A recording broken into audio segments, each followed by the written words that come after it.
talk. We're really excited because we have two strong and powerful women today whose biggest ammunition is the play of words.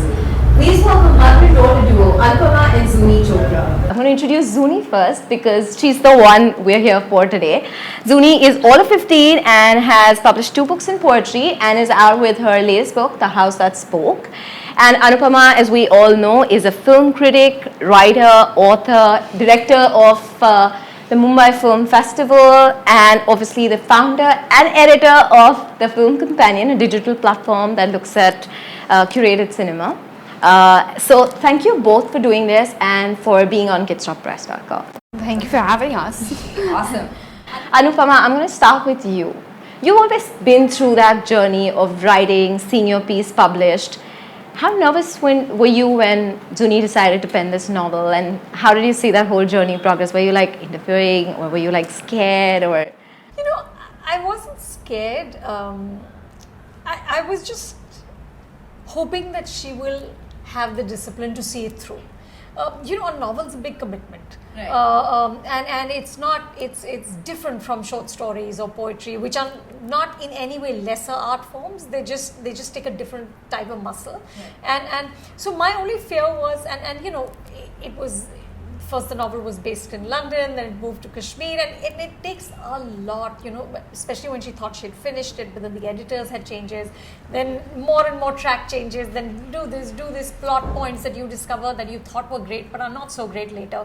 And it takes a real sort of perseverance. Mm-hmm.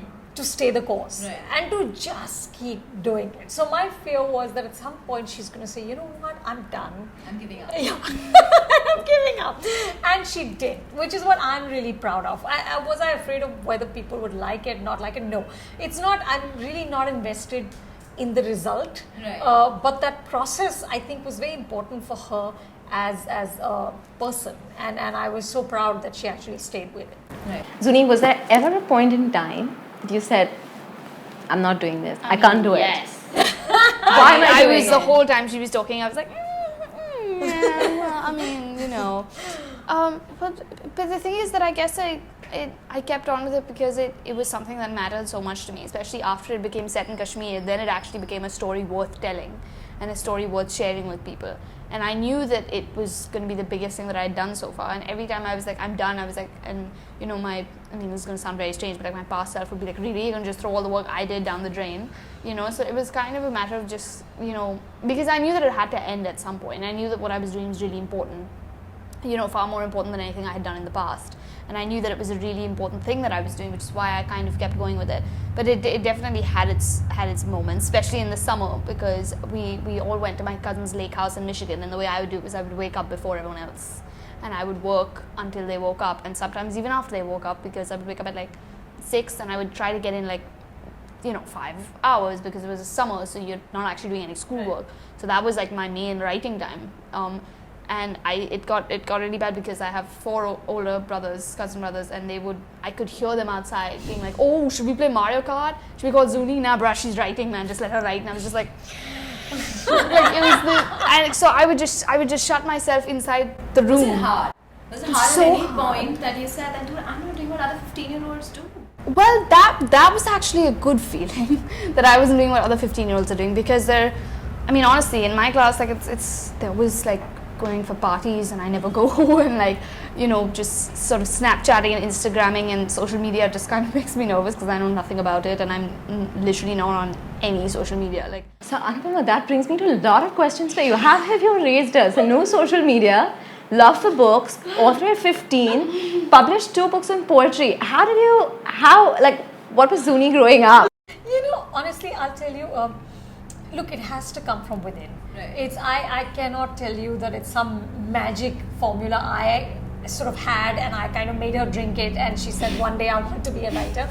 She's just always had a real love for words and a real love for reading, and it's weird because I have an older child. I have a son who's 18 now, and you know, I tried my best to inculcate a love of reading in him, and there's like not a chance. He wants to be a professional cricket player. So meanwhile, this one cannot bear sports. Like, she just doesn't understand why people do anything. I mean, it's just like, it's pointless. Completely.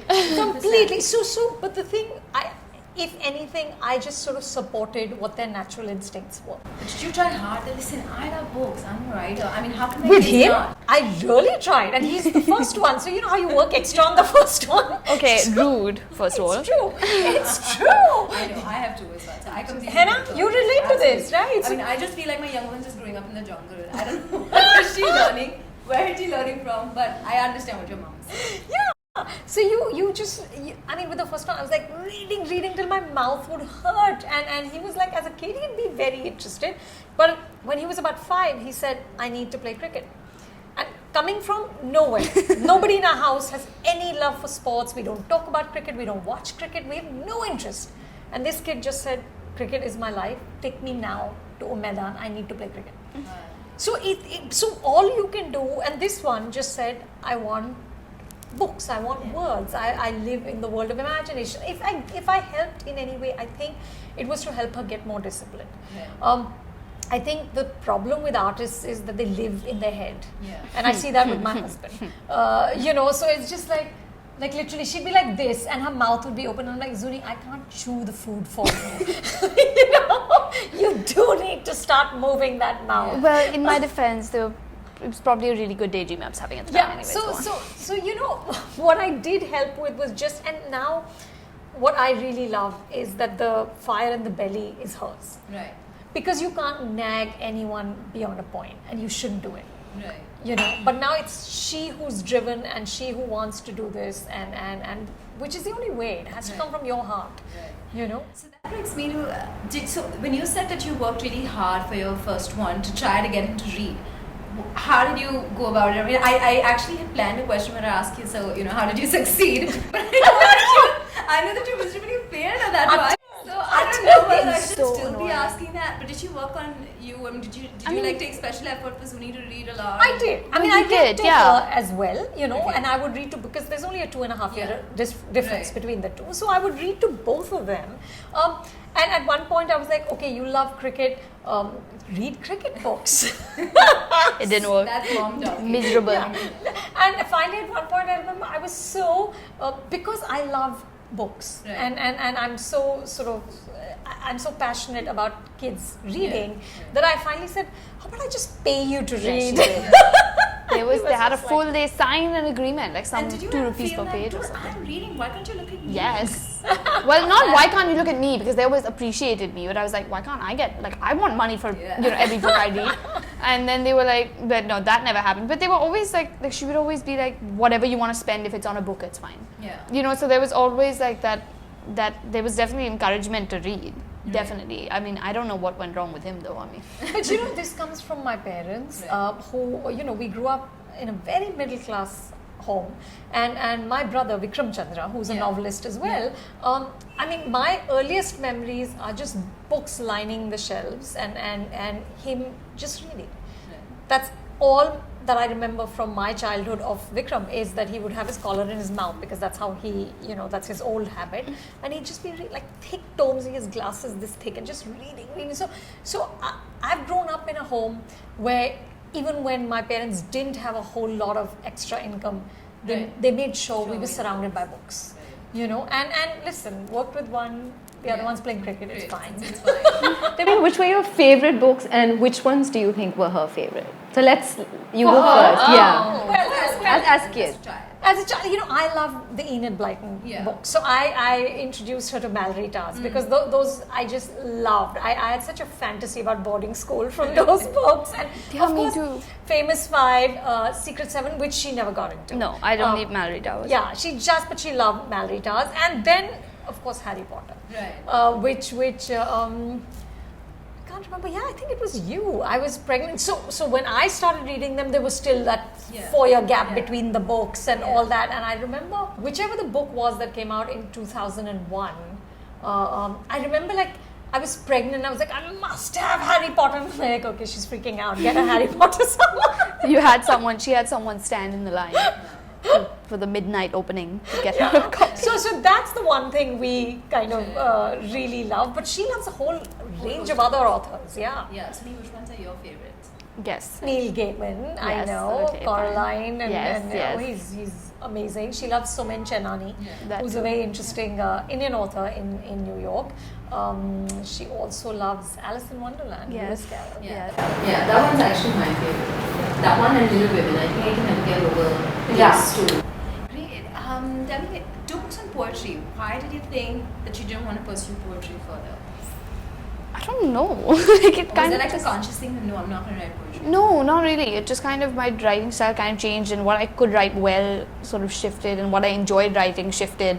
And I knew that taking on a novel would be, like she said, a whole different muscle that required a lot more discipline. And I wanted to try it, and I wanted to see if I could, see it through till the end. Right. So I guess there wasn't really a conscious decision. It was definitely a conscious decision that I wanted to write a novel, but that was kind of in the back of my mind. I didn't really have an idea yet until this idea came along. Right. But it definitely wasn't a conscious decision to stop writing poetry. It just kind of transitioned on its own because the way I wanted to write and the way I was, how good I was at different styles of writing kind of shifted.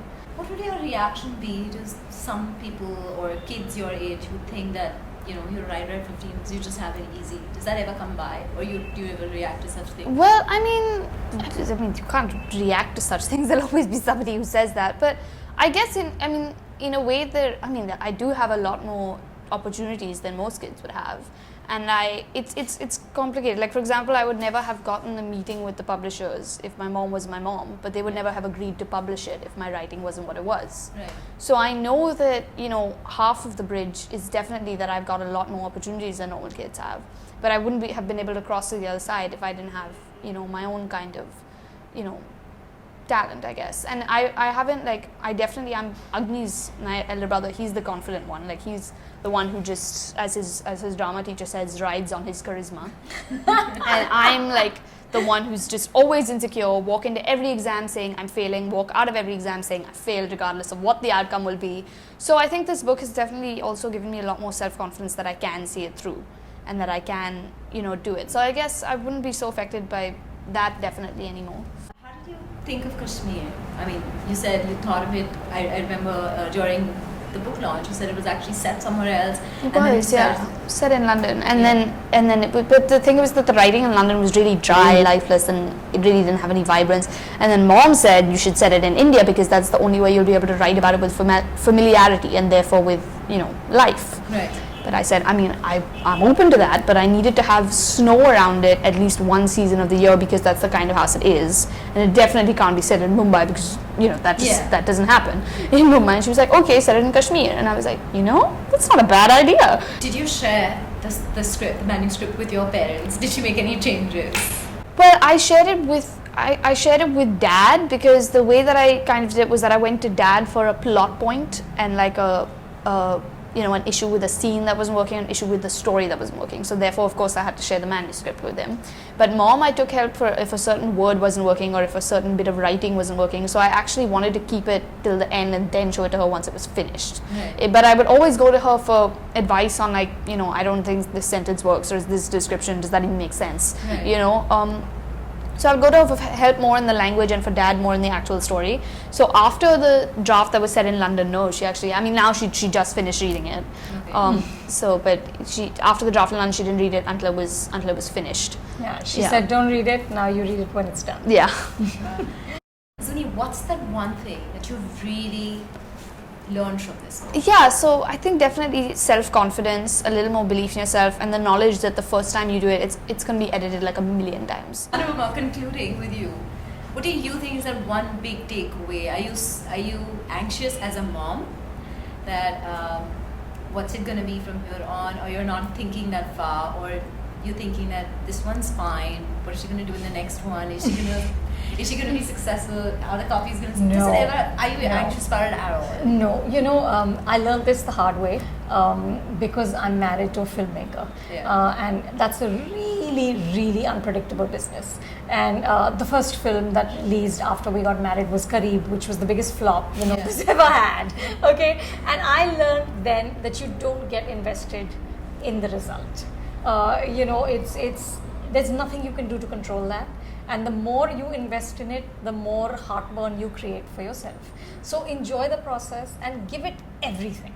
And then what will be, and really be zen-like and distance yourself, because that's out of your control. What are you going to do? And for kids, It's easier said. I don't know how you do it. no, but you can't. I mean, and I have to train myself. It is, of course, easier said. It's not like I'm some great saint, you know. but because of the training with Vinod's films, you know, I've seen Kareeb and I've seen PK and Three Idiots, and you know, I've seen those movies. And the trick is to just stay steady.